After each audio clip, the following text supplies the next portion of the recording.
السلام علیکم میرے محترم عزیز دوستو، آج ہم آپ کے سامنے پیش کرنے جا رہے ہیں حضرت خواجہ غریب نواز معین الدین چشتی اجمیری رحمۃ اللہ علیہ کی کرامات کا ایک خوبصورت واقعہ، جس سے آپ کا ایمان تازہ ہو جائے گا۔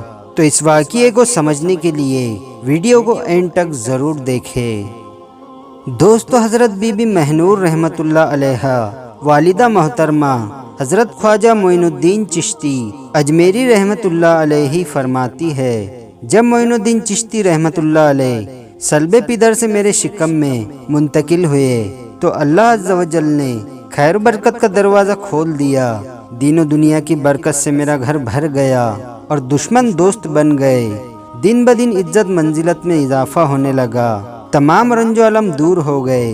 حضرت بی بی مہنور رحمۃ اللہ علیہ والدہ محترمہ حضرت خواجہ معین الدین چشتی رحمۃ اللہ علیہ فرماتی ہے، جس وقت اللہ عز و جل کی جانب سے معین الدین رحمۃ اللہ علیہ کے جسم مبارک میں روح ڈالی گئی، اس وقت سے پیدائش تک آپ رحمۃ اللہ علیہ کا یہ معمول تھا کہ نصف شب سے دن چڑھنے تک لا الہ الا اللہ محمد الرسول اللہ صلی اللہ تعالی علیہ وسلم کا ورد فرمایا کرتے تھے، اور میں اپنے کانوں سے آپ رحمۃ اللہ علیہ کے ذکر کی آواز سنا کرتی تھی۔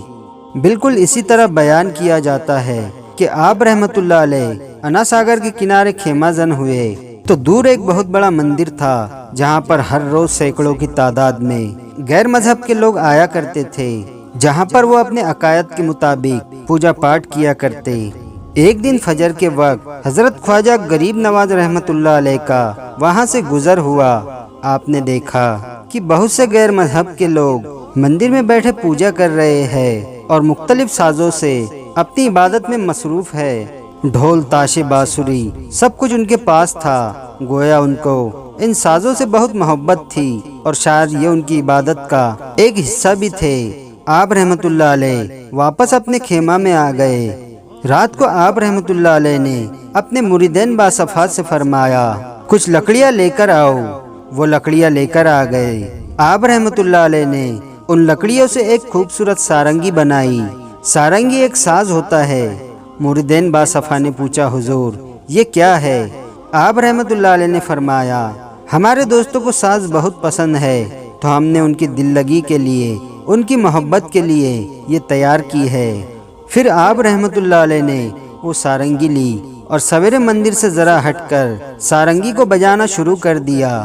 سارنگی سے خوبصورت حمدیات کلام جاری ہوا۔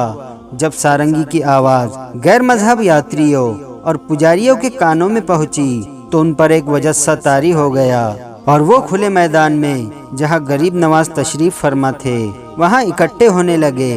اس آواز نے ان پر ایک عجیب سا، ایک کیف سا طاری کر دیا تھا۔ آپ نے سارنگی بجانا بند کر دی۔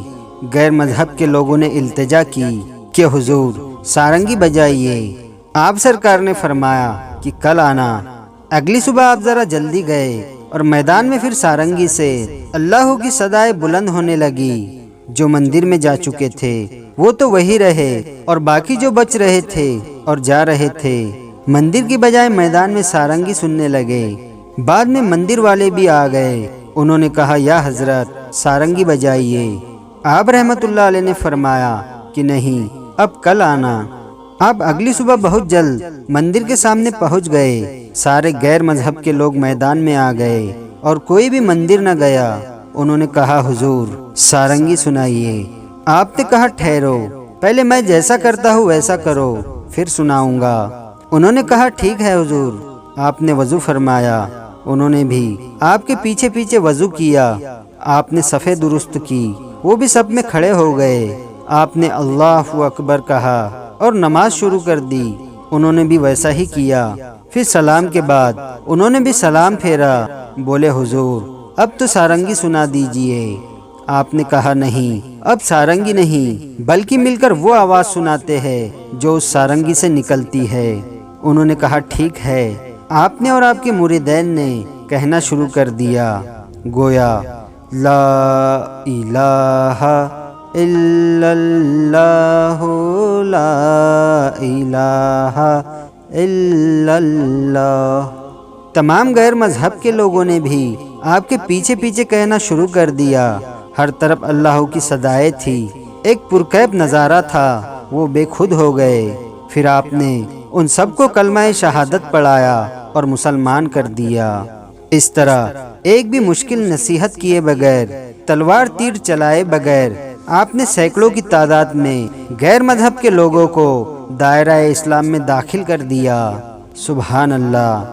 تو دوستو، یہ شان ہوتی ہے اولیاء اللہ کی۔ اللہ رب العزت سے یہی دعا ہے کہ رسول خدا صلی اللہ تعالی علیہ وسلم کے صدقے و طفیل ہمیں تمام اولیاء اللہ سے، تمام بزرگان دین سے، تمام انبیاء اکرام سے محبت کرنے کی اور ان کے بتائے ہوئے راستے پر چلنے کی توفیق عطا فرمائے۔ آمین یا رب العالمین۔